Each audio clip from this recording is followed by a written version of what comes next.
gonna kneel down so we don't have to do anything with the mic. It's more relaxed anyway. So yeah, thank you guys all for coming out this Sunday morning. Those of you who were here last night know this is a pretty sharp contrast to the number of people we had, but Sunday morning and there was some partying last night. But I'm really looking forward to today still, and I'm really looking forward to hearing La Laurrien speak. So La has been coming to Evergreen every quarter. This is our second year working together, and she's the one that holds our integration circles.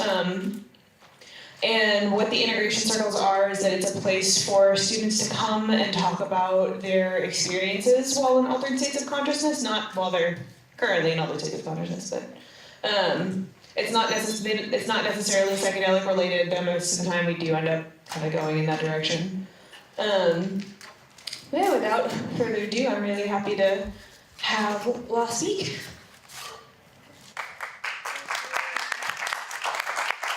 Thank you. Happy Bicycle Day, everyone. Oh, yeah! It's a celebration. I actually don't know. Do you know, Katie? What year in terms of? 1948. 38. 38? 38. 38, really? Oh, okay. I thought it was 48. All right, well, 72. thank you for correcting me. 72 years. All right. Is that right? Okay. Well, I'm really happy to be here, and even with an intimate group like this, I'll still probably need to use my notes a little bit, so pardon me on that. My topic is called Meetings with the Mystery, and that feels very resonant with the psychedelic experience from my entire life. And I just wanted to start out by talking about life is a miraculous mystery. And yet, self-exploration, here we go, is our birthright. And we can choose to live our lives in curious reverence for all that is, for the vastness of the realities around us that we don't even know about. And yet the world we're embedded in, the default culture, seems to diminish in every way it can the fact that we are immersed in mystery. Terence McKenna says, reclaim your mind and get it out of the hands of the cultural architects and engineers who want to turn you into a half-baked moron, consuming all this trash that's being manufactured out of the bones of a dying world. And another famous and very favorite hero of mine, Tom Robbins, has said about love, when the mystery of the connection goes, love goes. It's that simple. This suggests that it isn't love that is so important to us, but the mystery itself. The love connection may be merely a device to put us in contact with the mystery. And finally, I want to quote from Don Juan, Yaqui, wisdom teacher of Carlos Castaneda's work. And he says, for an average man, the world is weird because if he's not bored with it, he's at odds with it. For a warrior and a man of knowledge, the world is weird because it is stupendous, awesome, mysterious, and unfathomable. A warrior must assume responsibility for being here in this marvelous world, in this marvelous time. So through explorations with psychedelics and in many other pathways of consciousness, we can open up our senses, minds, and hearts to meet the mystery. One metaphor that I love is viewing the mystery as a supernatural resource that we can mine forever and never deplete. So in other words, we then can share our crystal wisdom that has been mined from plunging and soaring into other realms and offer this potent, exponentiated wisdom, and it becomes then a gift of gnosis to be given back, more precious than all other things in this world, in my view. And I want to share some story about my life and how I have woven the most visionary experiences of my psychedelic life into my regular waking life, because that's been really important to me, to live a psychedelic life, not just take psychedelics and live an ordinary life. I also am a word magician, and I will be inserting new language whenever I can, so you'll be hearing words you haven't heard before. So in my college time, I was very limited in my attention for the regular school experience. And I ended up casting off into a life of my own self-making. And at first, as we all do, I spent time studying his story. And rather, I jumped into a life where I could explore my story. And I have a book in the making that will be called The Mystery of My Story. And I think that kind of covers a level of how I see the world and a lot of education as being other people's knowledge. And I think the psychedelic experience brings us into our own, and that's really precious. So my earliest psychedelic experiences changed my life forever. The journeys, they widened my understandings and totally set my course, so that after LSD, it was pretty easy to drop out of the mainstream forever and step away from the constraints and the expectations and rewards of the regular culture. So I have always sought an integrative approach in my explorations, and in a way, it's like what Rick said last night. It's like I feel compelled to bring my visions back into this 3D reality and make it real. So for me, it would never be enough to just journey in the cosmos. I have to bring it back and anchor it. This has become really largely my purpose on this planet. So some of the general things psychedelics taught me that you can all probably relate to is to face fear, certainly to step willingly into the unknown at just about any time is pretty darn scary. I learned to trust myself, in facing all the discomforts along the way. And I also came to know a profound part of myself that I could trust was really grounded, and that I could be aware of knowing that I couldn't get lost. Like I would always find my way back.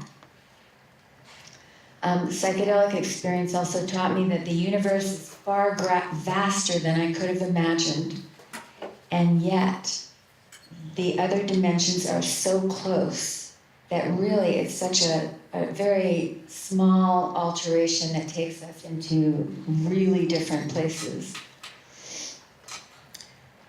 I was also encouraged by my excursions to dream big and be accountable for those dreams. In other words, I felt that psychedelics gave me the visions, but also gave me the, strong kind of accountability, like you've got to live what you know now.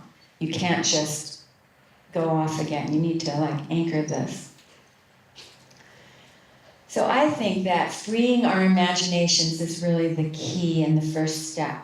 So stepping outside of the consensual reality container, I call it entering the white room. The white room of self-making. And there are many tools available in this sacred space. Things like color, nuance, flavor, tonality, symbols, codes, like the things that we're automatically entrained to when we leave the regular reality.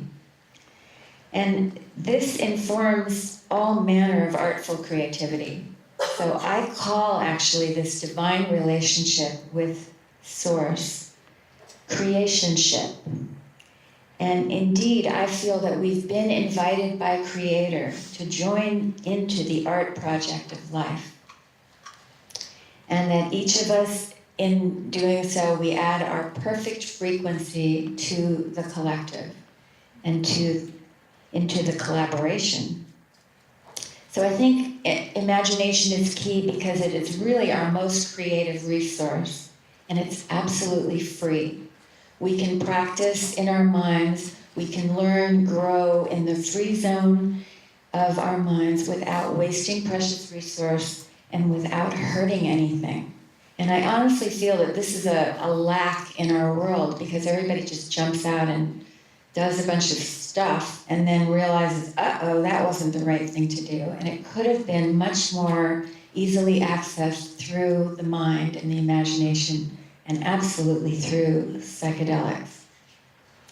So Terence also said, human beings are co-partners with deity in the project of being. This is the basis of all magic. And that's exactly what I've known and seen from my experiences. And another quote by visionary artist Martina Hoffman, using art as a tool for transformation, we can become as beautiful, healthy, and strong as our imaginations. So the imaginal is where the psyche interacts with anima mundi, the soul of the world. I believe this is how creationship works. First, we open up to the mystery, bypassing our fear and any kinds of restraint. We touch the majesty of all that is in all the different ways that we all do. And then this new information is broadcast throughout the morphogenic field that we're all sharing as our reality. And this raises the frequency for everyone else. So I feel that Psyche brings back her gifts into the world.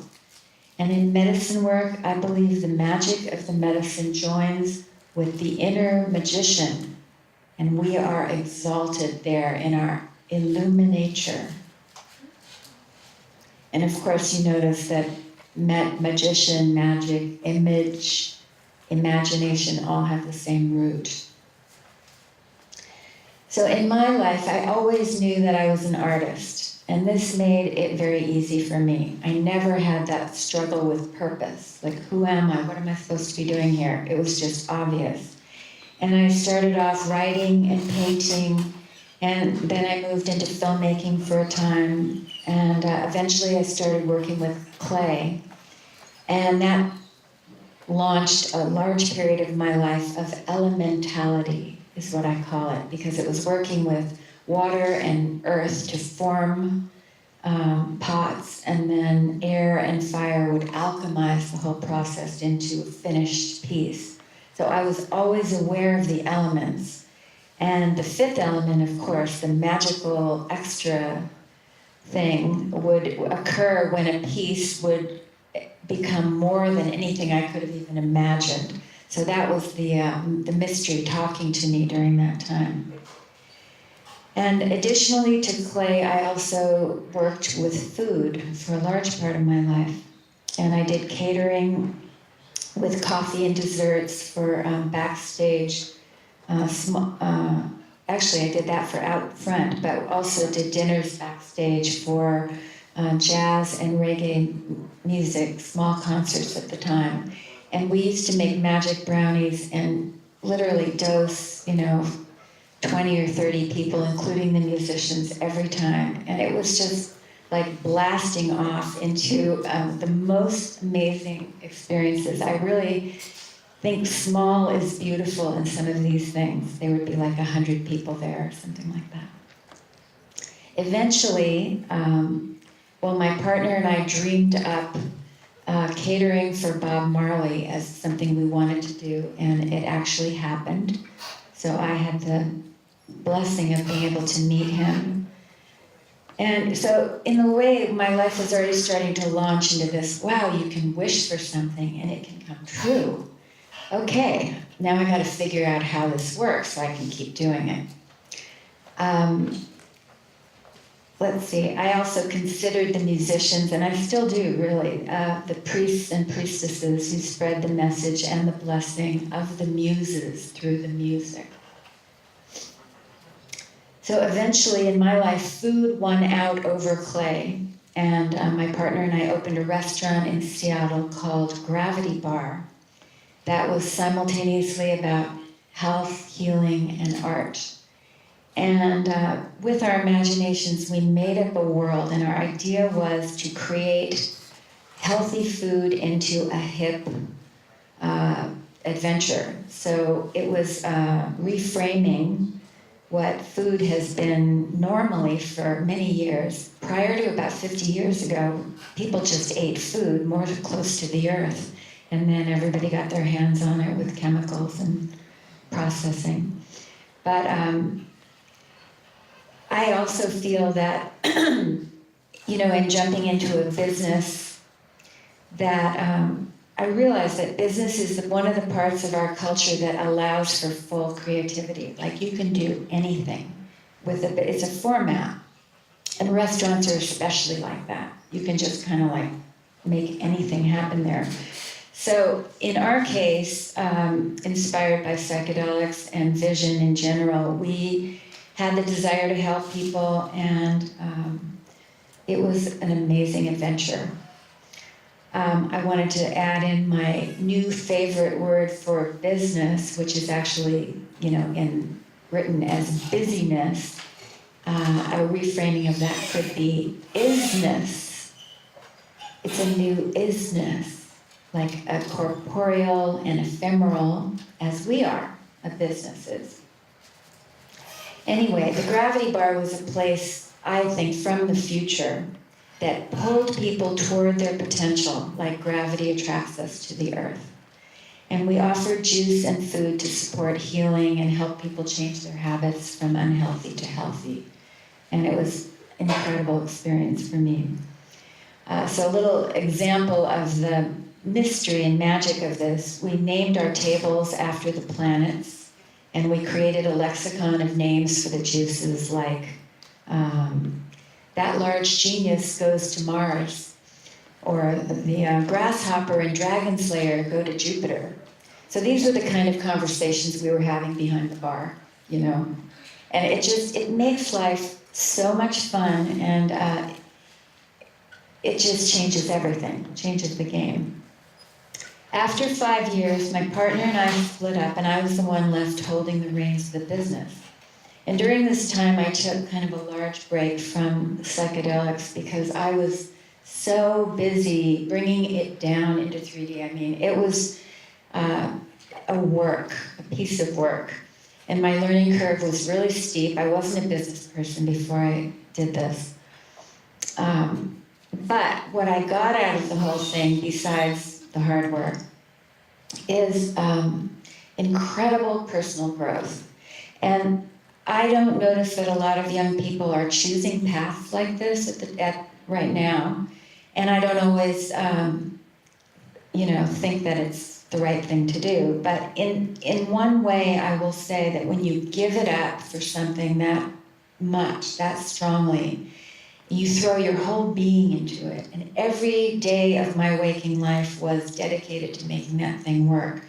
Something happens that nothing else kind of can do it. You can't do it on the weekend. You just have to do it all the time. And it was my passion, and it was my offering and my legacy, in a way, to Seattle. So following those 14 years of Gravity Bar, I left the restaurant business, and I was so like a bird out of a cage. I just wanted to travel and fly. And I participated in the very last Palenque and Theobotany seminar, and also the epic Alchemical Arts Conference that was in Hawaii. And that was after Terrence had been diagnosed, and there were 100 of us that all shared a healing circle where we poured our energy and love into him in the middle. It was really beautiful. And he was also so vulnerable in that time as he was dying, actually, but nobody was sure of that at that moment. In Palenque, I experienced a total transformation, like abrupt life shift, really. I met beautiful people who some of whom are still close kin today, 15 years later. And the world-class teachers, of course, Terence and Jonathan Ott and Sasha and Anne Shogan and Paul Stamets and so many more. And then the medicines themselves, I mean, we were in Mexico, so we were eating fresh psilocybin, and we took LSD as a group and went to the ruins. And for me in particular, though, there was one experience that changed my life, and that was the 5-MeO DMT. So, I had the experience of putting that off, like it was the last day of the seminar, and I'd watched everyone around me go through that portal, and I hadn't done it, and I was a little nervous about it. And I use tarot cards in my life every day. I pull cards, and I kind of just learn. It's like a chance to know myself better. On that particular day, I picked really hard cards. And I thought, oh wow, maybe this means just say no. But I actually had another voice come through which reminded me that I have never made life choices like that based on the cards. The cards are support. So I basically turned it all around and said yes. And I'm going to share a little bit about it because it was like the pinnacle life experience for me. Okay. So I felt that I was blasted off the earth, and I went through the noosphere, and where all that had ever been made or seen or known was all like in this tunnel of light. And I could have been dying. You know, that could be what death is like. I've thought about that. But I was zooming on this thing that told me it was called the Matrix of Infinite Intelligence. And when I came out the other side, I found myself far, far away from Gaia, looking back at the earth, you know, through space. And then I heard bells ringing and this pure resonance, like just, I felt like I was lit up from the inside out. And then in that moment, I just had pure understanding of everything. And I knew how we create what we create, like what we think is happening to us is really coming from us. And it was like somehow all of that was just infinitely known by me in that moment. And then I found myself back sitting in front of my friend. Directly following this event, I left the conference, so that was a week-long NPO excursion. And a friend from the conference and I and a couple of locals, actually, they took us in a car and we drove deep into the jungle. And we visited the La Condon village called Naha, which is one of the remaining Mayan enclaves of people. And the men dress in white tunics and they have long dark hair, and the women weave beautiful weavings and make tortillas. And people live as they have for hundreds of years, if not more. And you can imagine my mind state at this point. I have just been through that portal that I described, and then all of a sudden I'm back in time and I'm in the jungle. And I was just reeling the whole time. But what really happened is that those experiences joined together, and I realized they were meant to be that way, and they were interconnected, and it actually took me probably 7 or 8 years to formally integrate it all. But what happened for me after all of that is I started working with the Mayan calendar and doing day keeping. Are you guys familiar with the Mayan calendar somewhat? Anyway, Jose Arguelles was a teacher here many, many years ago. He's a profound influence on my life. His books, and in particular Earth Ascending, was really key in helping me finally integrate the last pieces of the 5-MeO experience. And at one point, like, it was through all different means, but I felt a gigantic click. And the mystery had kind of transformed in me, and I felt an alignment that I hadn't noticed was there before. And this is why I'm so key about integration too, is because you can have all the experiences in the world, but until they coalesce and become you. That's so interesting that, oop, I think it just dropped out again. Anyway, are we back? Meanwhile, in my West Coast life, I was invited into the medicine work of ayahuasca. And this was pretty early, like 1999.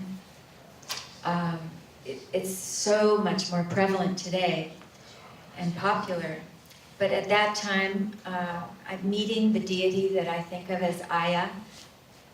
And I explored her realms of dark beauty, healing, and revelation. And at that time, I started to support circles that were forming, and I brought shamans and other people together in my home. And I watched as many people's lives changed, you know.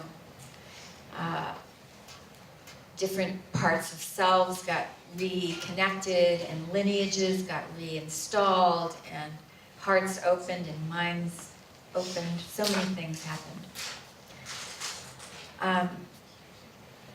I'm kind of jumping around in my life, but this is the way the nonlinear works. So in 2005, my father died from cancer. And 6 months later, I discovered a lump in my right breast, which took me on, that was the beginning of several years of a very deep exploration of really strong inner work. I'm not prone to the medical world, so I didn't easily flow there. In fact, I actually decided that I was more afraid of the medical reality than I was of death. So I worked with spiritual counselors, like I had readings with my guides on a monthly basis. I did adjustments with acupuncture and herbs and changed my diet. And eventually I was led to Peru, where it was obvious that I needed to go home to the home of Aya in order to really get connected for what I needed. And I drank with a mestizo shaman doctor. And I also went to Costa Rica and drank with a beautiful Peruvian woman shaman, who some of you may know. She has a voice like silver bells and songbirds. But anyway, all of these, I was gone for a month, and a friend went with me. These sessions were really the turning point in my body and in my consciousness, because I did art while I was there and writing every day, so it was very practice-oriented. The medicine was at night, and the dreaming, oh my God. I dreamed one night where I left my body and floated over to my friend's bed, and I'm like trying to tell her, I'm over here, and she of course couldn't hear me. She heard me moaning over in my bed, but I was like hanging over her bed. Anyway, I eventually came to a place of balance, and after a month I returned home. And I went to the medical world. I decided to use them as my diagnostic tool.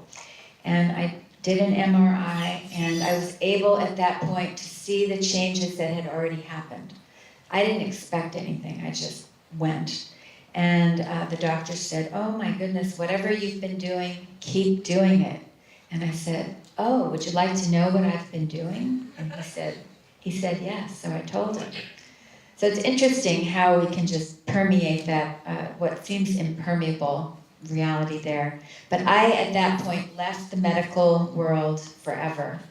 And I realized later, and as my life continues to teach, these teachings go on and on, they don't stop. that those lumps were actually my teachers, my messengers, and they were like representations of the mystery herself, reminding me that I'm 100% responsible for my life, and I am co-creative in how it flows and goes. So some of what I learned in all these adventures, I'll just say now in a very short paragraph, but sort of reiterating that time is non-linear and more like art than a train track going in one direction. Prayer is a technology for bringing us to the mystery. The universe is friendly and wants to interact. Consciousness is evolutionary. I also learned that there were no wrong decisions. We just make one and then we make another one. And death is not the enemy. I really learned that. And when we digest awareness through our evolutionary beings, we create the future. And that's why I believe that we are here to make a very different future than the one we've had by ingesting these substances and by going deep in our own life experiences. We create a different reality. I feel that 5-MeO experience actually gave me my life's secret gift. And I've been working with the information from that ever since, and it's been reforming itself over and over as like this sacred message and lesson. And I just want to say one thing, that I have a website that's going to be coming out in the next few months called Mirroracle. And the Mirroracle is one of the consciousness, the names that came to me through psychedelics. But also it really is the weaving of the mirror with the oracle that forms the miracle. So it was like one of those things that just transformative, like on. And then I use Mirroracle as the kind of witnessing the sacred feedback loop of life, in that life is always giving us what we need, even when we don't like what we're getting. And so in order to have that really work, you have to be grateful for what you get and for every experience. So therefore, you can keep growing and changing and shifting what's coming to you. Okay, so my travels eventually led me to India, following a lifelong dream to go there.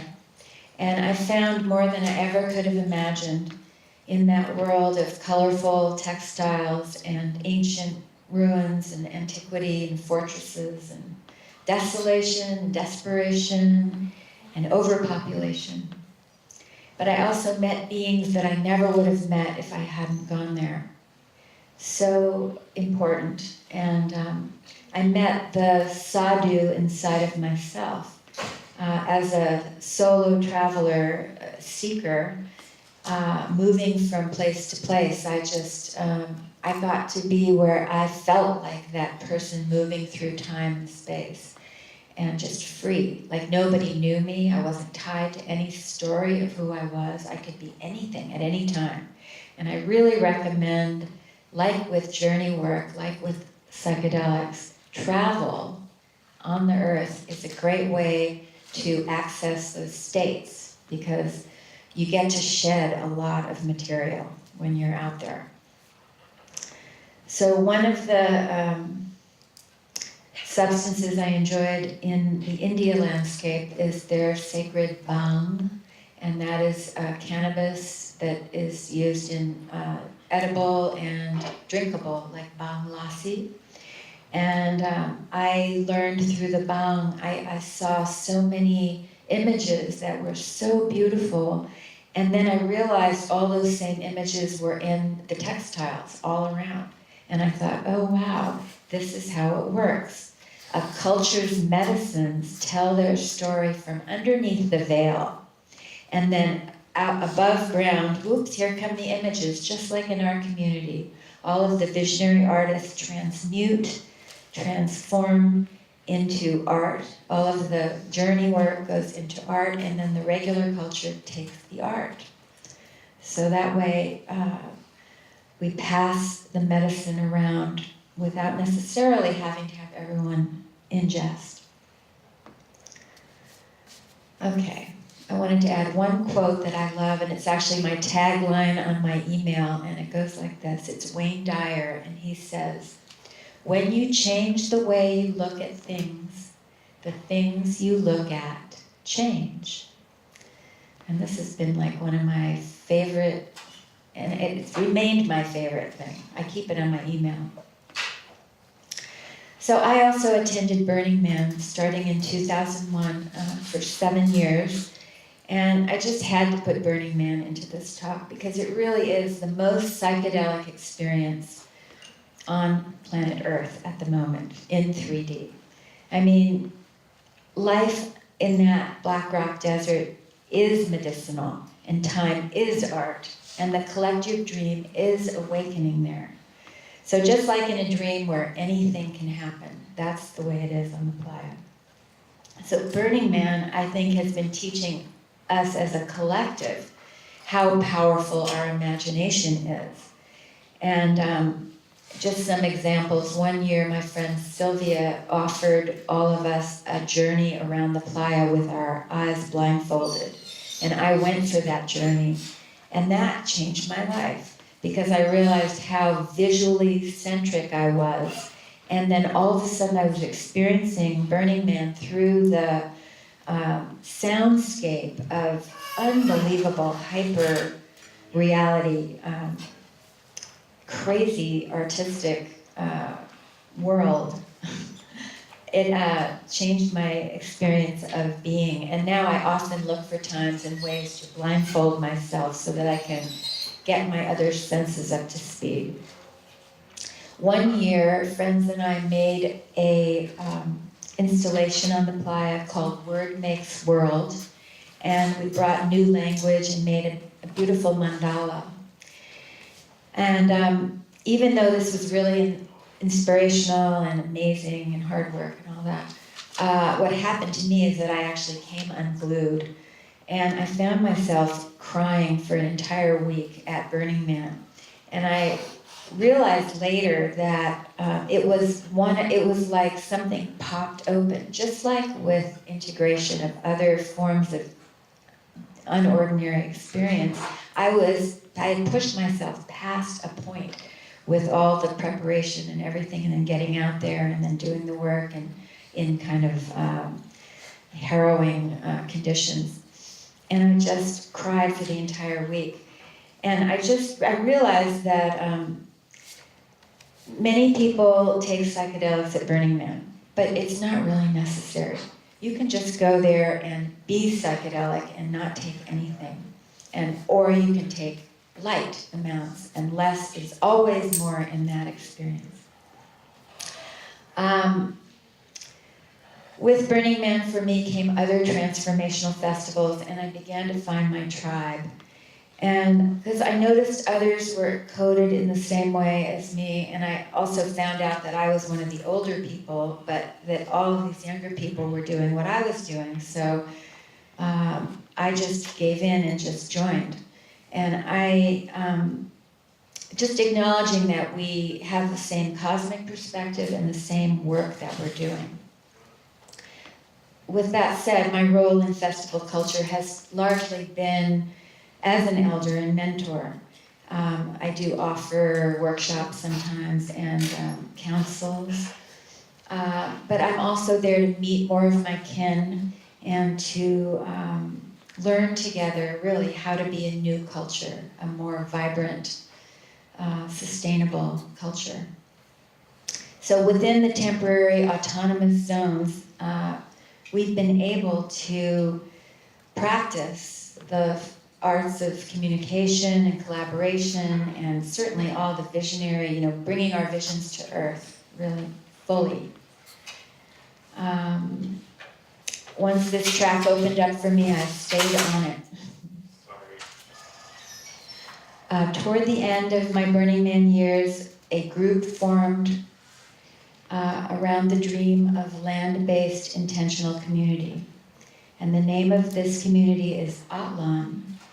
And we've been together for 8 years now.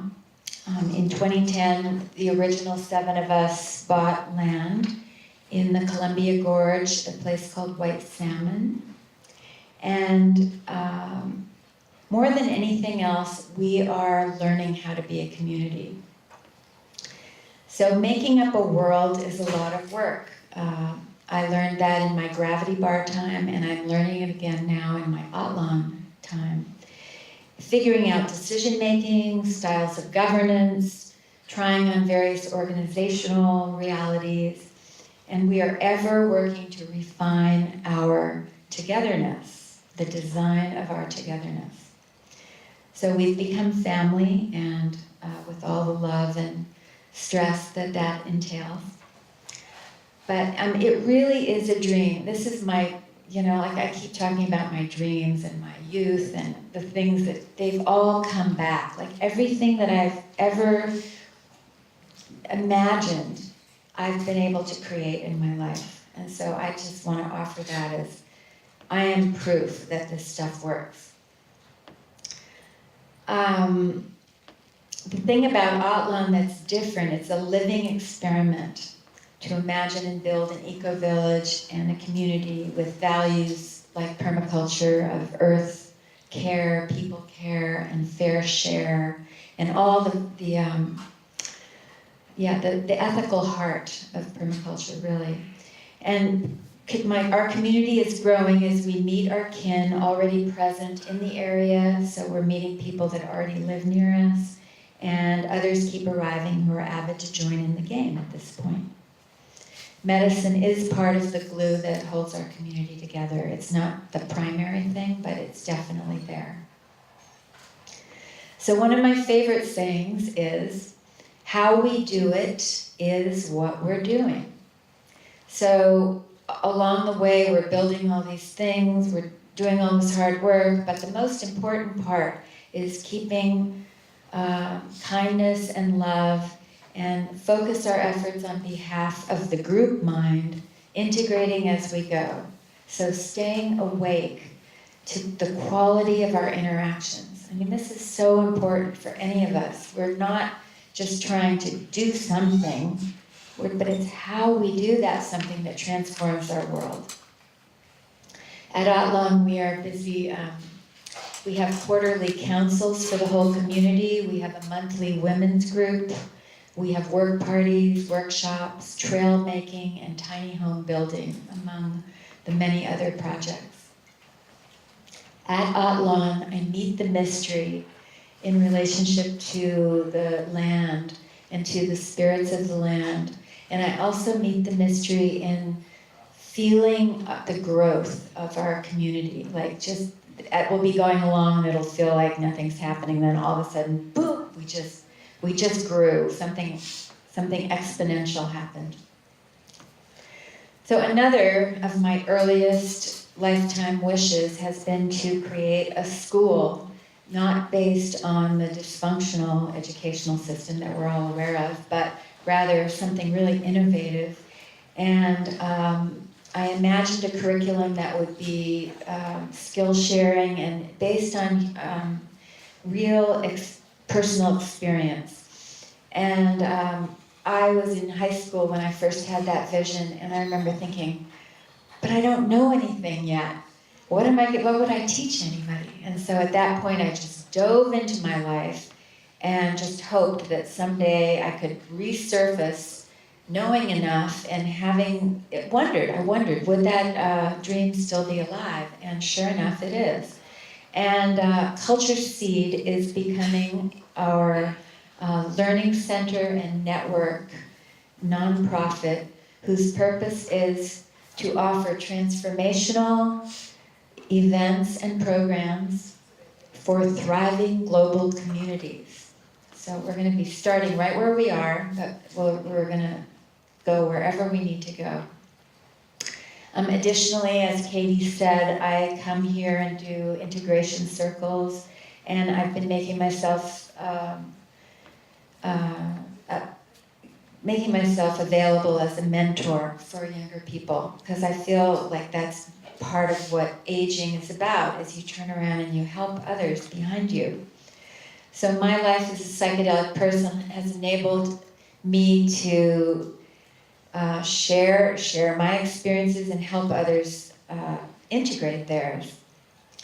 I love Evergreen, I'll just say. I think you guys are really sensitive, culturally creative, and definitely the key players for Gaia and humanity's transformation, which is in great transition right now.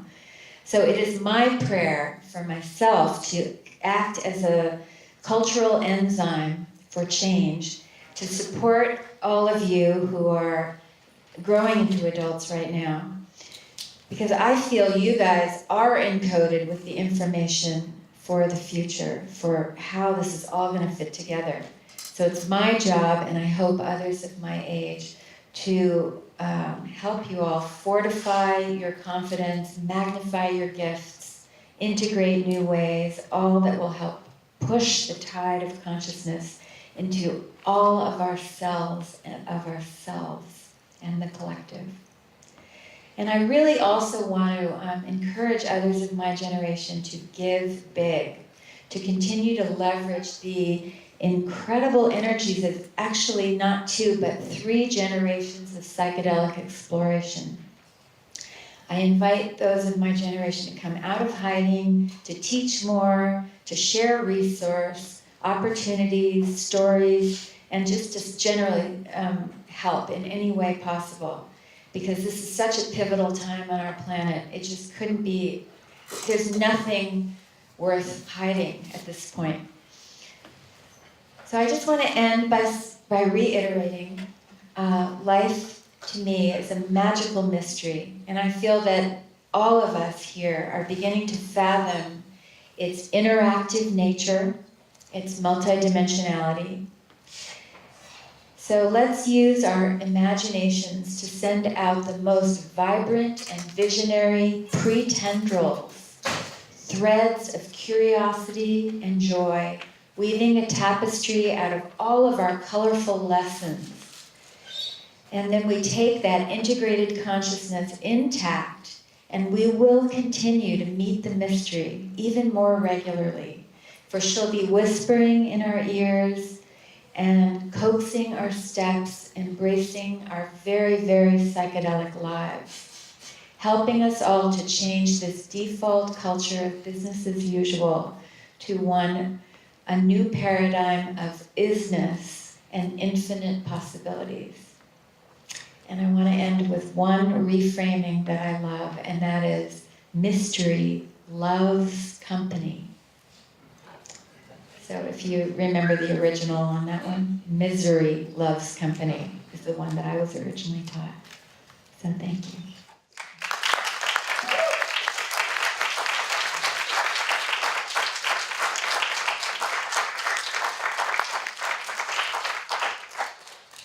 We got about 10 minutes for questions.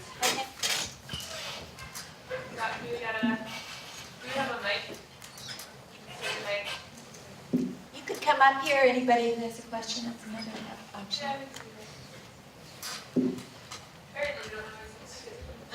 Daniel, why don't you go ask your question up there? Sure, let's grab Oh, that. hey, look at that. Go up.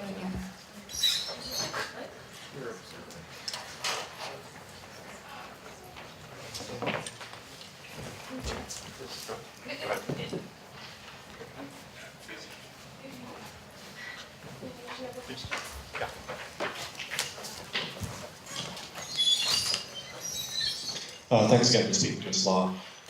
In the context of integration circles, it's a very social act of working with somebody's difficult experience. How do you come to an integration circle and work with somebody who's got a wildly different belief system from you? And I mean, surely this happens a lot where many people are coming to the integration circle from very different backgrounds. And what sort of mindset do you try and cultivate within the group and within yourself to sort of work with those very opposed worldviews? It's a good question. Actually, I'm very tolerant of everyone's we're each a world, each of us. So everyone's entitled to their own reality. And so all I would be offering to someone are tools, like maybe writing or artwork or a way of sharing or a way of reframing what's happening. A lot of times it's just getting stuff out. But I don't really have a problem with other people's views. I mean, I feel like tolerance is key. We have to embrace everyone where they're at, right? Does that help?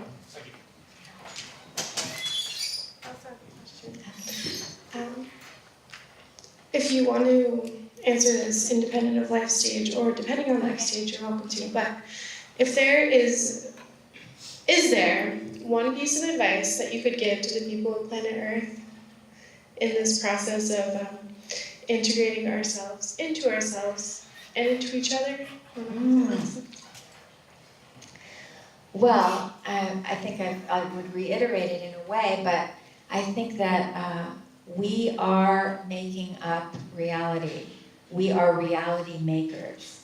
We do it alone in our own heads, in our own lives. We also do it with every relationship we have and in every group situation, in every cultural context. So it's just, I think, being aware of that and starting to be responsible for that. You know, don't just feel like you're stuck in anything. We are creators here. We are part of a gigantic life experiment in school, and the way to progress is to hold the reins rather than, be held down. And what would you say about that in response to the idea of self-liberation and collective liberation versus institutional oppression? Well, I think it's a challenge to work collectively. Like, it's a challenge to not create the same thing again, let's just say. It's pretty easy. So it takes a lot of inner work, and I'm not sure that I can do it. I see the same things happen over and over. I see my own shadow recur, or the same voices, but it does get better and better over time. And I think it's just perseverance and checking it out with the people around you, And then what actually happens is the evidence. So because life is a game like this, you get to see how you're doing by how it all works, right? So if you can play with that feedback, like, sort of be alive to the messages that are coming. And it's like a full-time job along with everything else we're doing. This is a lot. But I find, at least if you turn on that part of the psychedelic experience in regular consciousness, then you bridge it. You start to be able to play. Yeah, you're welcome.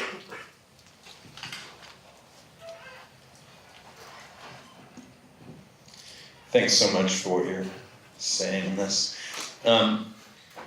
I appreciate you talking about 5-MeO-DMT because, and it's interesting the timeline you had, because 1999 was when I first tried it, and did it 20 times over the course of about 5 years.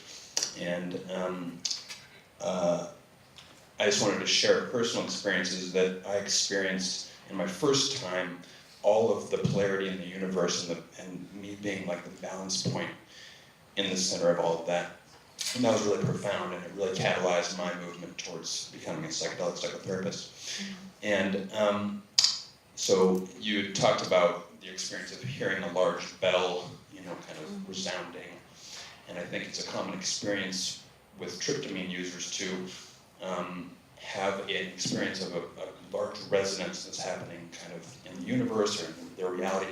Can you speak to that? Have you studied that much at all as far as what that might be? Some people say it's a carrier wave of the Earth, the Schumann resonance, or the inevitability of the universe to return to a pulsing energy that's all unifying and non-dual. Have you had any more experience with that, or is it just a one time of relating it to your own experience and what you had there? It's such a cool question. You know, to be totally honest, when I came down from that journey, I realized that there was an air conditioning unit sitting right next to me that was whirring.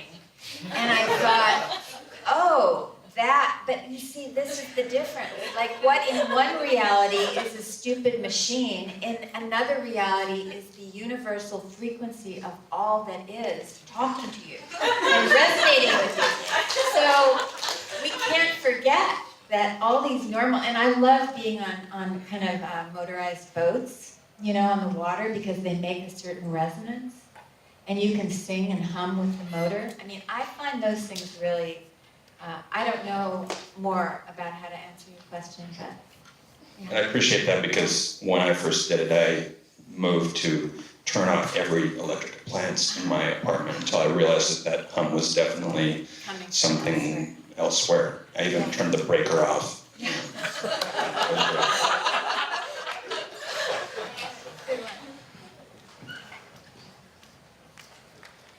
You mentioned being with Terrence in Hawaii and also deploying a conference down in Mexico. Why did that conference end? Well, I think it ended because of Terrence, oddly. I don't know other than that. You know, there were 4 or 5, I mean, there were many people teaching there.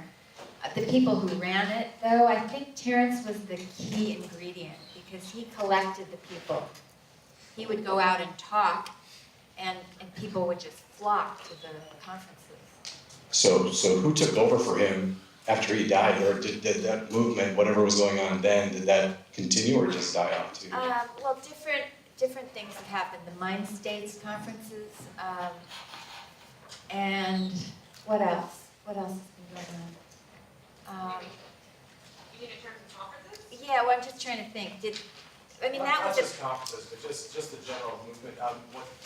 And I don't know, I wasn't paying attention to it back then. Uh-huh. But now that I look back, it looked like there was so much going on. It's okay. It looked like there was a lot going on then, Yeah. but what has happened really since 2000? I think all of Rick Strassman's research was since then, correct?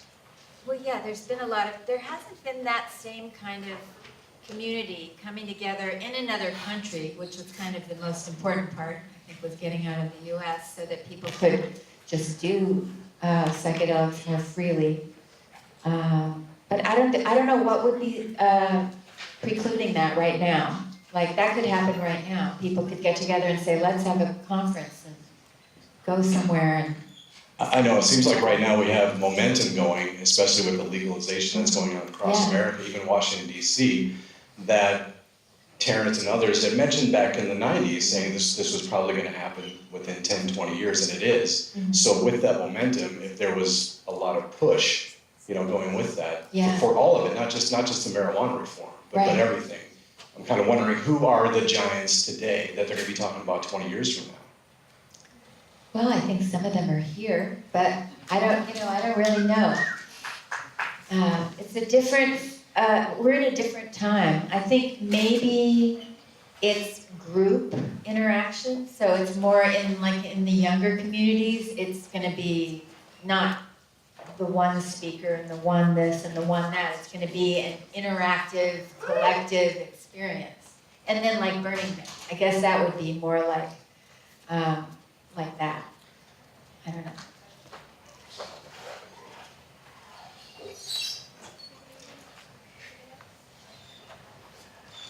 I guess we're there. Anybody else?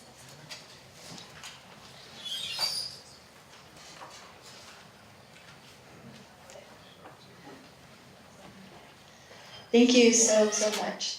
And thank you for just being open, present, elder in the community.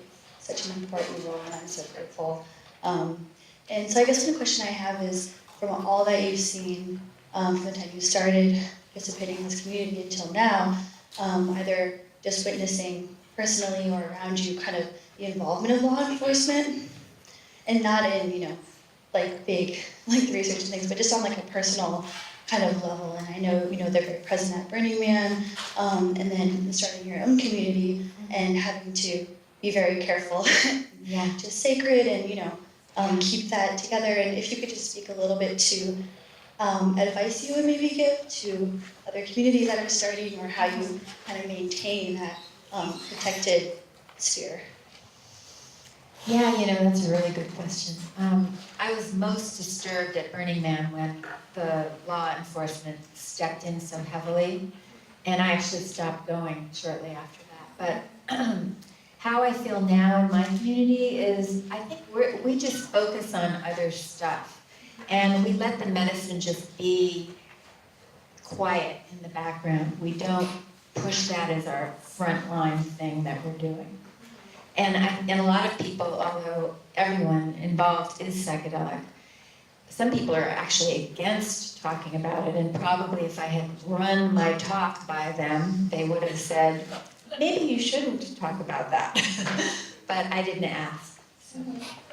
I'm not sure about that. I just think being very wise in choosing who and where we broadcast, especially if we're building something that we want to have continue into the world. I don't really know more than that. Yeah, thank you. Sure.